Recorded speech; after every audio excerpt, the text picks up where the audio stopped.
नमस्कार दोस्तों, स्वागत है आपका सागर उत्सव अकेडमी में। आज हम एक्सरसाइज 5.1 का क्वेश्चन नंबर फर्स्ट पढ़ेंगे। प्रश्नावली 5.1 में ये इस चैप्टर का नाम है हमारा समांतर श्रेणी, और समांतर श्रेणी हमारा आज का नया टॉपिक है। तो नए टॉपिक को शुरू करने से पहले उसका बेसिक समझ लेते हैं। बेसिक में हमें समांतर श्रेणी कहने का मतलब सिर्फ इतना सा है कि सभी पदों में यानी कि सभी संख्याओं में बराबर अंतर होता है, उसी को ही समांतर श्रेणी बोला जाता है। इसलिए इसका नाम है समांतर श्रेणी, यानी कि सभी में अंतर बराबर। इसको अपन ने जो शुरू किया है वो एक एग्जांपल लेके शुरू कर रहे हैं। जैसे कि मान लो कोई संख्या हमारी a है, फिर उसी संख्या में a में d जोड़ दिया, फिर उसी के साथ संख्या में a में एक d और बढ़ा दिया यानी 2d हो गया, फिर a के साथ एक d और बढ़ा दिया 3d हो गया, फिर a के साथ एक d और बढ़ा दिया 4d हो गया। तो ऐसे ही बढ़ा दिया अपन ने a, फिर ad, a plus d, a plus 2d, a plus 3d, a plus 4d, a plus 5d, a plus 6d, a plus 7d हो जाएगा। क्या हो जाएगा हमारा a प्लस 6d और a प्लस 7d हो जाएगा। कहने का मतलब क्या है कि ये पहले नंबर पर आ रहा है हमारा, तीसरा पद 3, ये 4, ये 5, ये 6, ये 7 और ये 8। हम क्या देखते हैं कि ये हमको पहला, दूसरा, तीसरा, चौथा, पाँचवा, छठवां, सातवां, आठवां, हम जिस नंबर की बात करते हैं हम क्या देखते हैं, डी उसका एक कम है। यानी कि जैसे 7वें नंबर की बात की हमने तो उसको बोल देंगे 7वां पद। तो 7वां पद देखा हमने, तो 7वां पद हमारा हो रहा है a प्लस 6d, यानी कि a और d तो आएगा ही आएंगे और d उससे एक कम हो जाएगा। 7 है ना, तो एक कम हो गया। 8वां होता तो हमारा a d तो आते ही आता, ये होता एक कम यानी कि 7। अब मैं बोल दूं कि तुम्हारा 100वां पद है तो a और d तो रहेगा ही रहेगा और d हमारा इससे एक कम यानी कि 99 हो जाएगा। चीज़ समझ में आई है ना। अब ये हमारा फॉर्मूला है। अब फॉर्मूला देख लेते हैं। अब फॉर्मूला देखें तो ये आप कहीं लिख लेना कि जैसे कि मैंने लिख दिया 6वां पद तो और 5वां पद और 100वां पद, मतलब मैंने लिख दिया है 6वां पद है तो एक कम 5d हो गया, 5वां पद है तो एक कम d 4 हो गया, 100वां पद है तो 99d हो गया। ये आपके समझाने के लिए मैंने लिख दिया, समझा तो मैंने पहले ही दिया था। अब फॉर्मूला है हमारा an बराबर a plus n minus 1d। अब यहाँ पर देखें an जो है, an में जो हमारा a होता है ये होता है पहला पद यानी कि ये रहा पहला पद है ना। उसके बाद बोला है पदों की संख्या, तो ये क्या है, सब पदों की संख्या यानी कि इसमें कितने पद हैं, ये पदों की संख्या। d यानी कि सार्वंतर, सब में देखो सब में डी बढ़ता हुआ चला जा रहा है, एक एक डी बढ़ा हुआ है ना, यानी कि सब में अंतर बराबर, सबको एक दूसरे से घटाएंगे। जैसे कि हम बोल दें 3 का पाड़ा लेना है, 3, 6, 9, 12 कोई भी ले लो, उनमें अंतर बराबर होना चाहिए। देखो 6 में से 3 घटाया तो 3 आया, 9 में से 6 घटाया तो 3 आया, 12 में से 9 घटाया तो 3 आया, सब में अंतर बराबर आ रहा है ना। ये डी होता है हमारा। डी क्या होता है, ये इसी को बोलते हैं सार्वंतर, यानी कि सब में अंतर बराबर। ये गलती से लिख गया है, ये है ए एन, तो ए एन बराबर nवां पद। nवां पद यानी कि मैंने बोला कि मेरे को 6वां पद चाहिए, तो 6वें पद को मैं लिखूंगा ए एन, और मैंने बोला है 6वां पद यानी कि n के जगह पे मेरा आएगा 6, तो ये बोलेंगे 6वां पद, इसलिए बोलते हैं इसको nवां पद, यानी कि जो पद है उस पद का नाम। अब मैं ले लूँगा तो 100वां पद लूँ तो यह आएगा, जैसे कि मैंने 100वां पद बोला तो 100वां पद का मतलब ए तो रहेगा ही रहेगा और n के जगह पे 100 आ जाएगा, 100वां पद। क्लियर है। तो ये हम पदों के बारे में बता चुके हैं। अब इसके क्वेश्चन भी स्टार्ट करते हैं। एक्सरसाइज हम 5.1 का क्वेश्चन नंबर फर्स्ट स्टार्ट करते हैं नेक्स्ट पेज पर। अब हमारा पहला प्रश्न है। प्रश्न क्या बोलता है कि निम्नलिखित स्थितियों में से किन परिस्थितियों में संबद्ध संख्याओं की सूची एपी है। यानी कि उसने बोला है कि निम्नलिखित प्रश्न दिए हुए हैं, हमें सिर्फ इतना मालूम करना है इन प्रश्नों में एपी यानी कि समांतर श्रेणी बन रही कि नहीं बन रही। समांतर श्रेणी बनाने के लिए हमें सिर्फ इतना देखना होता है कि उसमें डी बराबर आए, यानी कि सब में अंतर बराबर आना चाहिए। और क्यों, उसने बोला और क्यों, तो देख लेते हैं भाई क्वेश्चन। पहला क्वेश्चन क्या बोलता है, प्रत्येक किलोमीटर के बाद एक टैक्सी का किराया। अब टैक्सी का किराया मालूम करना है हमें हर किलोमीटर पर, जबकि प्रथम किलोमीटर के लिए किराया 15 है, यानी कि पहले किलोमीटर के लिए किराया कितना है, 15 है। फिर उसने बोला है और प्रत्येक अतिरिक्त किलोमीटर के लिए किराया 8 रुपये देना पड़ता है, यानी कि अब अगले किलोमीटर के लिए 8 रुपये देना पड़ेंगे। फिर उससे अगले किलोमीटर के लिए 8 रुपये और देना पड़ेंगे, उससे अगले किलोमीटर के लिए दोबारा 8 आ ही चुका है ना, दोबारा 8 आ चुका है। अब अगले किलोमीटर के लिए फिर 8 रुपये और देना पड़ेंगे। तो हमने क्या देखा कि पहले 15 आया, 15 में 8 जोड़ दिया, फिर अगले उसी में इस पूरे में 8 और जोड़ दिया, फिर इस पूरे में 8 और जोड़ दिया। इस प्रकार से 8 रुपये बढ़ते चले जाएंगे। ये इस प्रकार की हमारी सीरीज जोड़ के लिख लेते हैं। 15 आ गया, 15 8 कितना आ गया 23, और 8 8 16, 16 प्लस 15 30 और 31 आ गया, है ना। इस प्रकार से हमारी ये सीरीज़ बनती चली जाएगी। हमको बस 3 पद तक ही चेक कर ले, मालूम पड़ जाएगा इतने में है कि नहीं। चलो वही घटाएं। तो मैंने क्या देखा कि दूसरे में से पहला घटाएं, तो देखें ये कितना आ रहा है 8, है ना, इन दोनों में अंतर कितना है 8। फिर पिछले वाले में से अगला वाला घटाएं तो कितना आएगा 8, 31 में 30 घटाओ 8 आ जाएगा, यानी कि हमारा अंतर बराबर आ रहा है। तो हम क्या लिख देंगे, यानी कि हमें मालूम पड़ गया, मैंने आपसे बोला ना समांतर श्रेणी होने के लिए सब में अंतर बराबर होना चाहिए। अंतर बराबर है कि नहीं है, बस तो ये हमारी समांतर श्रेणी है। तो हम इसे भाषा में लिख देंगे। तो हमने लिख दिया है, अतः यह समांतर श्रेणी है क्योंकि इसका सार्वंतर d बराबर है। तो ये हमारा पहला क्वेश्चन हो गया। दूसरा क्वेश्चन करते हैं नेक्स्ट पेज पर। किसी बेलन में उपस्थित हवा की मात्रा, तो हवा की मात्रा को हमें देखना है, जबकि वायु निकालने वाला पंप प्रत्येक बार बेलन की शेष हवा का 1/4 भाग बाहर निकाल देता है। यानी कि उसने क्या बोला है कि उस बेलन में से जितनी हवा निकल गई उसका 1/4 निकालेगा, फिर बची हुई जो रहेगी उसका 1/4 निकालेगा।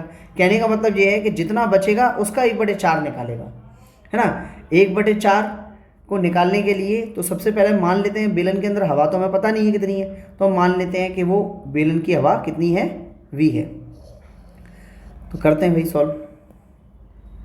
तो हमने लिख दिया, माना बेलन में हवा v है, तो v कितनी है, v स्मॉल ले लो या कैपिटल ले लो, उससे कोई फर्क नहीं पड़ता, v है। तो मान लिया कि फर्स्ट कंडीशन में यानी कि पहली बार में फर्स्ट स्टेप में हमारे पास कितनी है, v हवा थी। फिर अगली स्टेप में यानी कि सेकंड स्टेप में हमारे पास जो हवा है उसका 1/4 हिस्सा बाहर निकलेगा। कितना निकलेगा, 1/4 हिस्सा, किसका, आयतन का ही 1/4 हिस्सा निकलेगा। तो इसके नीचे हम 1 मान लेंगे, इसको आगे कर लेते हैं। तो 4 और 1 का एलसीएम आया तो 4, 4 का v में गुणा कर गया तो 4v और माइनस का v यानी कि कैची गुणा, इन दोनों का पहले एलसीएम हुआ 1 और 4 का तो 4 आया, फिर 4 का v में तो 4v, फिर 1 का 1v में यानी कि अकेला v, एक अपन लिखते नहीं है। तो ये हमारा क्या हो जाएगा, 4 में से 1 गया तो बचा 3v अपॉन 4 यानी कि /4। ये हमारा दूसरा स्टेप आ गया। थर्ड स्टेप भी देख लें। थर्ड स्टेप देखते हैं तो हमारे पास आयतन कितना बचा है, 3v/4, है ना। इसको स्मॉल ही रहने दो, आज से बार बार स्मॉल बन रहा है, ठीक। अब क्या है कि 3/4, अब इस आयतन का 1/4 बचेगा, 1/4 किसका, इस वाले आयतन का, यानी कि 3v/4 का 1/4 बचा। अब देखो क्या करते हैं, इसको आगे बढ़ाएंगे तो 3v/4 माइनस 3v तो यही है, 4 चौक 16, इन दोनों को आगे बढ़ाएंगे तो 16, देखो इन दोनों का एलसीएम करेंगे तो 4 गुणा 16 कर लो, है ना। v का अब 16 का 3 में गुणा यानी कि h गुणा, तो 16 3 48 v माइनस, और फिर ये वाले 4 का 3 में तो 4 3 12v, इतना आ गया। अब 48 में से 12 घटेंगे तो कितना आएगा, देखो 8 में से 2 गए तो 6 बचा, और 4 में से 1 गया तो 3 बचा यानी कि 36, और v साथ में लगेगा। नीचे कितना है, 4 गुणा 16, 4 नाम 36, 4 एकम 4, ये कट गया। तो हमारे पास आया 9/16v। इसको हम चाहें तो दूसरे शब्दों में कैसे लिख सकते हैं, हम लिख सकते हैं इसे 3/16, 3/4 का स्क्वायर, क्यों, 3 3 9 4 चौक 16 होता है, और v बाहर आ जाएगा हमारा। तो ये हमारी पूरी स्टेप बनी है, और इसको थोड़ा सा छोटा कर लेते हैं ना।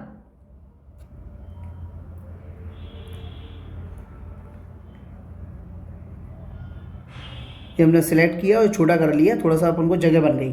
क्योंकि सीरीज़ भी लिखना है ना अपन को, तो हमने ये छोटा कर दिया। तो ये ज़्यादा छोटा हो गया क्या, इतना ठीक है। अब ठीक है, अब देखें तो क्या है हमारे पास, तो पहला वाला जो निकल के आया वो हमारा निकल के आया v, दूसरा वाला निकल के आया वो कितना निकल के आया था, पहला वाला था v, दूसरा वाला निकल के आया वो था 3v/4, और तीसरा वाला जो निकल के आया वो निकल के आया कितना, ये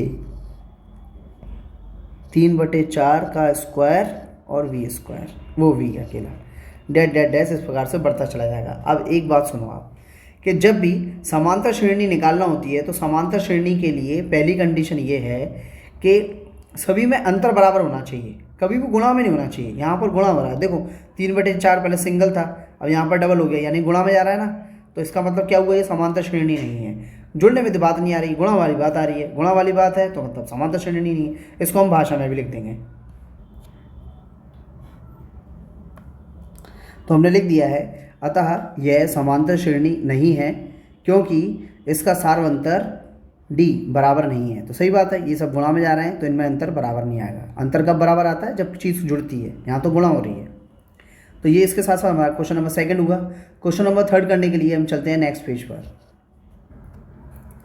क्वेश्चन नंबर 3 हमसे बोलता है प्रत्येक मीटर की खुदाई के बाद एक कुआं खोदने में आई लागत, तो कुआं खोदने की लागत मालूम करना है। उसमें क्या बोला है, जबकि प्रथम मीटर खुदाई की लागत 150 रुपये है। तो अपन क्या देखते हैं कि पहली बार जब खोद रहे हैं तो लागत आएगी 150 रुपये। फिर उसके बाद बोला है और बाद में प्रत्येक मीटर खुदाई की लागत 50 रुपये बढ़ जाती है। तो यानी कि इसमें 50 रुपये और बढ़ जाएगी, लो वही 50 रुपये बढ़ गई। फिर उसके बाद अगले में वही 50 रुपये और बढ़ जाएगी, ये बढ़ा दी 50, है ना। अगले में इस प्रकार से बढ़ती चली जाएगी। तो ये हमारी बढ़ने वाली चीज़ है। तो हम क्या देखते हैं कि इसको पीले से ही लिख दो, बड़ा है ना, कुछ भी कर दो, कोई दिक्कत नहीं है, ठीक लगेगा। तो 150 में फिर 50 जोड़ा, फिर 150 में 50 जोड़े तो और 50 जोड़ दिया, तो ये जुड़ते चले गए। तो हमारी सीरीज़ क्या बनती है, 150 तो है ही है, 150 + 50 200 हो गया। हाँ, अब 200 तो यूँ ही रहा था, 50 और जुड़ गया 250 हो गया। तो इस प्रकार से सीरीज़ बन रही है। तो देखो मैंने तुमसे बोला था ना, जब कुछ जुड़ता है तो समांतर श्रेणी बनती है, और यहाँ पर बराबर जुड़ रहा है। देखो पीछे वाले में से आगे वाले को घटाना है, तो 200 में से 50 को घटाएंगे तो 50 का अंतर, 250 में से 200 को घटाएंगे तो 50 का अंतर, यानी कि यहाँ पर हमारा d बराबर आ रहा है। तो ये समांतर श्रेणी है, तो हम लिख देंगे। तो हमने लिख दिया है अतः यह समांतर श्रेणी है क्योंकि इसका सार्वंतर d बराबर है। हो गया। अब इसका अगला वाला क्वेश्चन करते हैं हम नेक्स्ट पेज पर। क्वेश्चन नंबर 4, खाते में प्रत्येक वर्ष का मिश्रधन। अब मिश्रधन के बारे में क्वेश्चन है। तो अगर मिश्रधन है तो मिश्रधन का हमारा जो फॉर्मूला होता है वो a = P1 + R/100 की घात t होता है। यहाँ पर t समय है, r दर यानी कि दर प्रतिशत को बोलते हैं, है ना, और p हमारा मूलधन है। तो यहाँ पर देखें तो p हमारा मूलधन 10,000 है, और r जो है हमारा वो 8% है, और t जो है वो हर बार बदल रहा है, यानी कि पहले 1 फिर 2 फिर 3 फिर ऐसे बढ़ता चला जाएगा। तो पहले रख के हम इसे सॉल्व कर लेते हैं। हम क्या सॉल्व कर देते हैं कि हम देखते हैं कि a बराबर P1 + R/100 यानी कि फॉर्मूले में, तो a हटा दो, सीधा रखो मान, तो P बराबर 10,000 है, 10,000 रखो, है ना, और अंदर कितना है 1 + R के ये पे 8 आएगा, और नीचे आएगा 100, और समय t भी हमें पता नहीं है। तो देखते हैं, 4 दूनी 8 और 4 दूनी 8, 4 पंजे 20, अब ये कितना आ गया 25। इस 25 का अगली स्टेप में करके बता देते हैं। 10,000 तो था ही, और ये अपना बचा है अंदर कि 2/25, और इस 25 का 1 में गुणा कराएं तो 25 × 25, और उस 25 को 2 में जोड़ देंगे तो कितना हो जाएगा 27, यानी कि ये हमारा क्या बनेगा फाइनल, ये बनेगा 10,000 तो बाहर है ही है, ये बनेगा 27/25, इतनी चीज़ बनी।